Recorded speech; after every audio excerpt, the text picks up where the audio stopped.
So now let's look at thoughts about doership.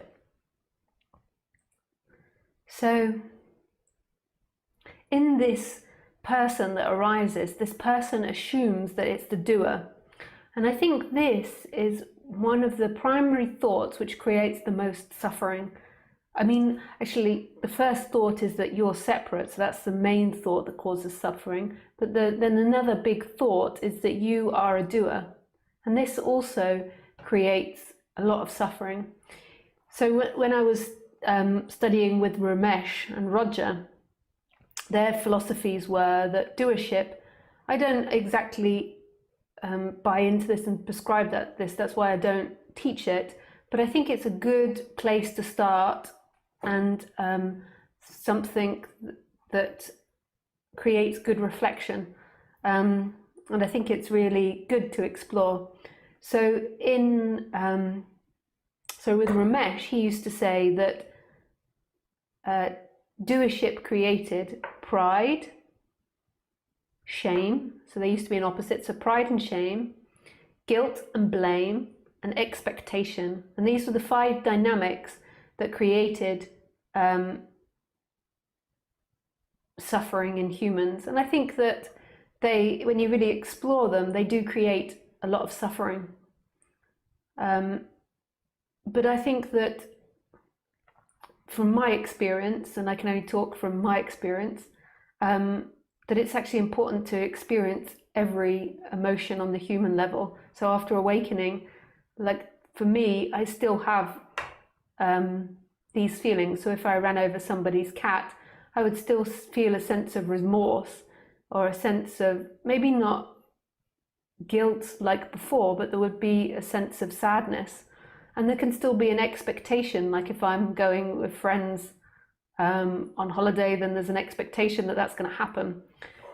But they go pretty quickly. So if I have these feelings, they change or transform quite quickly. But that's not the point of what your emotions are and what you're looking to be, because that would be forming another identity, the idea, I never feel guilt again, or I never feel expectation, or I never feel blame. But it's good to explore these dynamics. So I found it really helpful because I had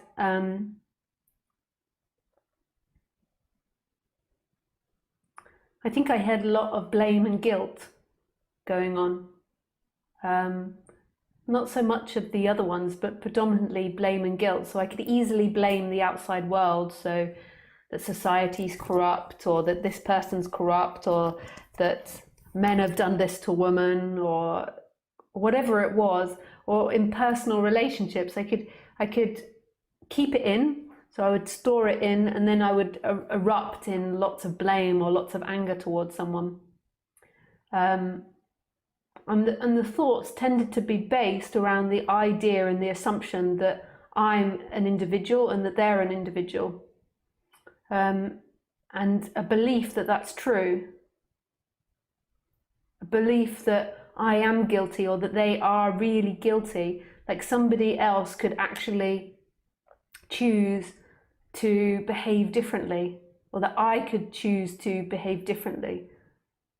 Obviously, the idea of choice is really important. So it's important that we feel like we've got choice. So when you're buying a product, you feel like you can choose between different products. And this helps our brain and our body make the most informed decision. So it's important that we have the appearance of choice, but actually, whatever the outcome is of that choice is down to life's will. Like, we never know what's going to happen. We never know the outcome of our choices. And the same with blame, like blaming another person. Like, really, everybody's innocent. There's nobody to blame. It doesn't mean that you don't assert boundaries and you don't say, you've behaved like that and that's inappropriate. But it's not this energetic attachment to it. Some people, after years and years of believing they're a person, I noticed, have like so much hatred in them, and the hatred forms from this idea that they're guilty or that somebody else is guilty, which is a complete fallacy. And in a way, it's never ending, because the person will never be able to get to the end of their guilt, because it's a habit that arises, or they'll never be able to get to the end of their blame. Like it's always going to be there manifesting that somebody's responsible, that you're responsible, that you've done something wrong. Whereas how can any of us be any different from what we are in the moment? We're an accumulation of billions of factors, and we're coming to this moment and then acting it out.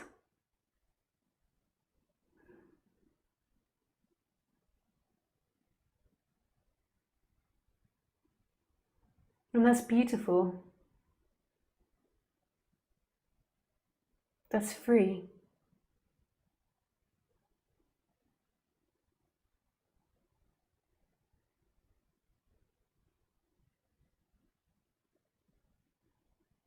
So this questioning, for me, when I studied with Ramesh, was super helpful for me to question my guilt or other people's blame or expectation, but not as a repression. So I went through a period of trying to act like that, and that's not what it's meant to be. So I went through a period of trying not to blame. It's actually the way to recondition yourself is actually honesty. It's not trying to be something.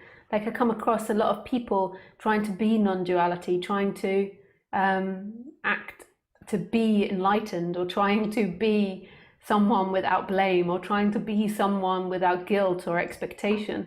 And it's not about not having it, it's about being totally honest to what's there. So it's just seeing it, so blame arises, and seeing that that's what's happening, and not necessarily acting it out, just spending some time alone exploring that blame and what the root of that blame is.